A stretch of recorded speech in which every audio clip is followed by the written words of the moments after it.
The phenomenon, the pride of the Philippines, Alex Eala. There's no way I could ever be that pragmatic, that self-aware. I'm a bigger fan after having spoken to her, huge fan.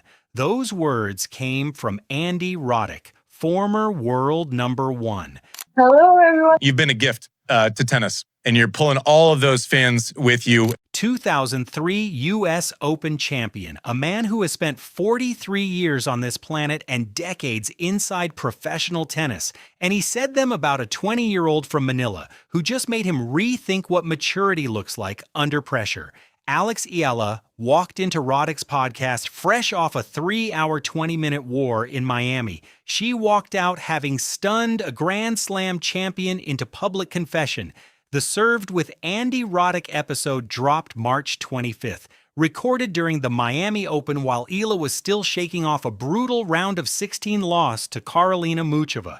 As you know, all Filipinos are following every tournament that she's playing and now participation in Linz, Austria. So she entered that conversation ranked 46th in the world, down from a career-high 29 she hit just 9 days earlier. This week, she makes her 2026 clay court debut at the Upper Austria Ladies Linz Open. Tough draw. She's in Linz already, and we are celebrating our 35th anniversary this year.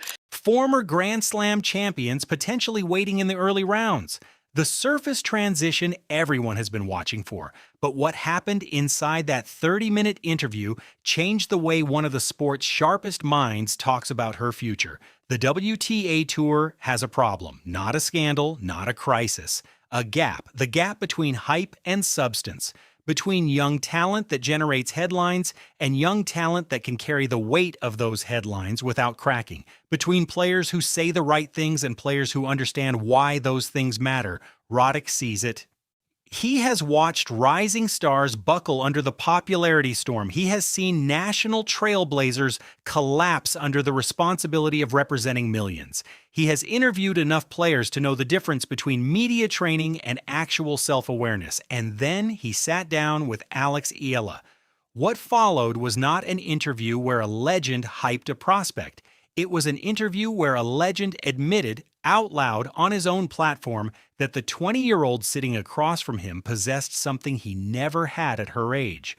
Roddick opened his post-interview reaction segment with co-host Jan Wertheim by calling the conversation a lesson in self-awareness, not impressive for her age, not promising, a lesson for him. "I'm sitting here at 43 years old, having been in this tennis game for a long time," he said. "And I'm going, there's no way I could ever be that pragmatic, that self-aware, especially in the eye of the popularity storm and the responsibility that comes with that position." The popularity storm, the responsibility.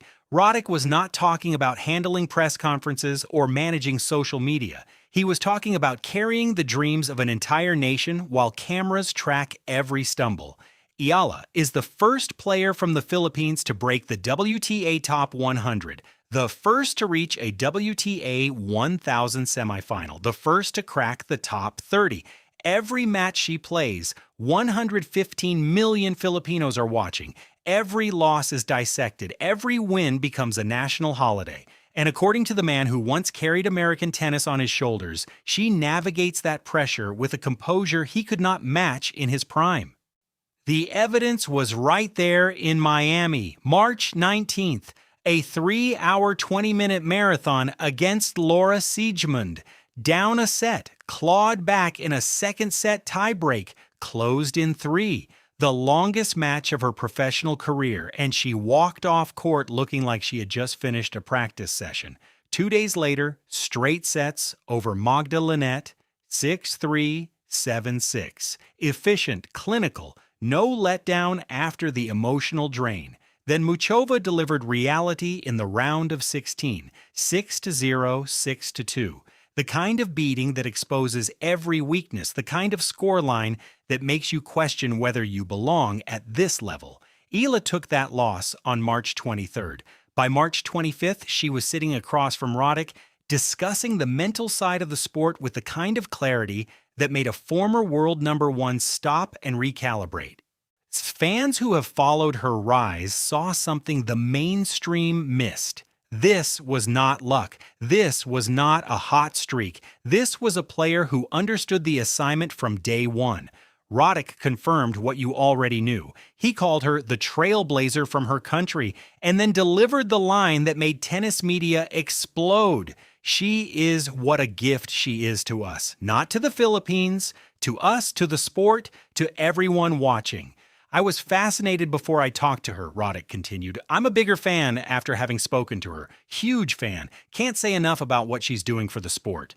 Andy Roddick does not hand out compliments like participation trophies. He won 32 ATP titles. He spent 13 weeks at world number 1. He reached 4 Grand Slam finals and won 1.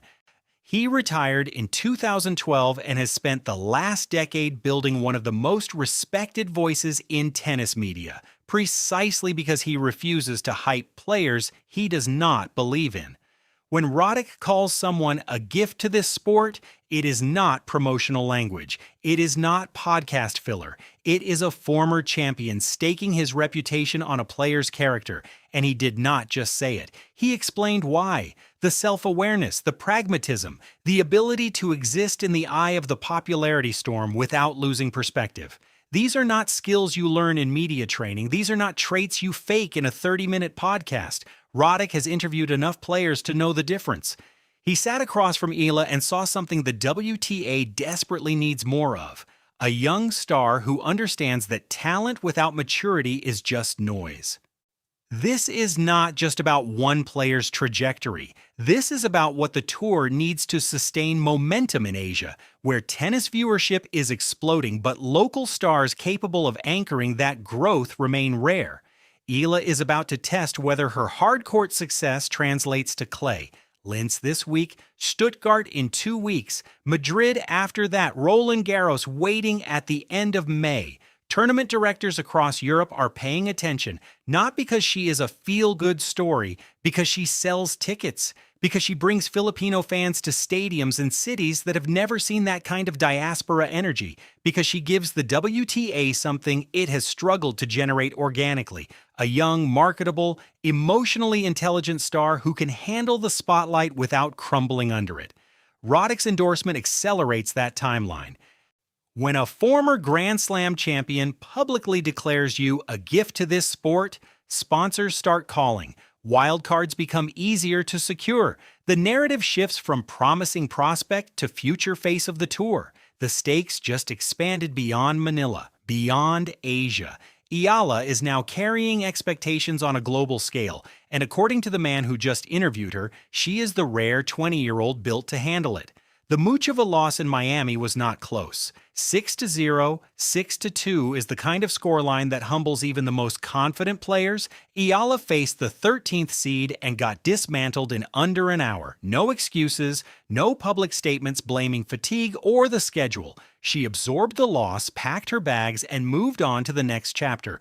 That is the pragmatism Roddick was talking about, not the ability to avoid losses. The ability to process them without losing the thread of the larger story. The 3-hour, 20-minute war, the Roddick confession, the gift to the sport. Andy Roddick did not just praise Alex Eala. He admitted she possesses something he never had. Self-awareness in the eye of the storm, pragmatism under the weight of national expectation, the kind of maturity that cannot be taught, only recognized by those who know what it looks like. The WTA Tour needed exactly this player at exactly this moment, and she just walked into Roddick's studio and proved she is already here. The clay swing begins this week in Linz. The question is not whether Eala can handle the pressure. Roddick already answered that. The question is whether the rest of the tour is ready for what comes next. Can Alex Eala translate her hard-court dominance to clay, or will the surface expose the gaps Muchova found in Miami? This channel covers every step of the stories the mainstream is still trying to figure out. Subscribe now. You are watching a player Roddick called a gift to the sport, and every match from here forward is part of that story. The clay debut happens this week. You will want to be here when the results come in.